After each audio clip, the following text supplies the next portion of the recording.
रामराम मैत्रिणींनो, आज आपण बघणार आहे वाटाण्याचा हराभरा चटपटी तसा कबाब. त्यासाठी लागणारे आपण साहित्य बघून घेऊ. त्यासाठी मी इथे मोठी वाटी वाटाणे घेतलेले आहे. वाटाण्याच्या हिरव्या शेंगा घेऊन त्या सोलून घेतलेल्या आहे. 2 बटाटे, 7 ते 8 हिरव्या मिरच्या, कोथिंबीर, तळण्यासाठी तेल, मसाल्यांमध्ये 10 ते 12 लसूण पाकळ्या, अर्धा इंच अद्रकाचा तुकडा, तिखट, 1 चमचा तिखट, 1 चमचा चाट मसाला, पाव टीस्पून ऑरिगॅनो आणि इथे कोटिंग करण्यासाठी ब्रेड क्रम्ब घेतलेले आहे. याची रेसिपी मी मागच्या याच्यामध्ये टाकलेली आहे, ती तुम्ही बघून घ्यावी. पाव चमचा हळद, मीठ आणि बटाटे. इथे बटाटे आपल्याला उकळून घ्यायचे आहे आणि ते सोलून स्मॅश करून घ्यायचे आहे. मिक्सरच्या भांड्यामध्ये आपल्याला वाटाणे घालायचे आहे. वाटाणे, हिरव्या मिरच्या, अद्रक आणि लसूण याचे जाडसर असे भरड करून घ्यायचे आहे. अगदी पेस्ट करायची नाही. याप्रमाणे आपण लगदा करून घेतलेला आहे, तो आपण एका भांड्यामध्ये काढून घेऊ.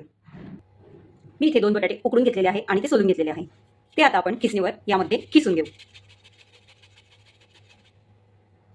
किंवा मैत्रिणींना तुम्ही स्मॅशरच्या साह्याने सुद्धा हे तुम्ही स्मॅश करून घेऊ शकतात. वाटाण्याचा सीझन आला की असं वाटते त्यापासून काय रेसिपी बनवायला हवे. मुलांना हे कबाब खूपच आवडतात, कारण दिसायला तर ते छान दिसतातच, शिवाय टेस्टला सुद्धा खूप छान लागतात.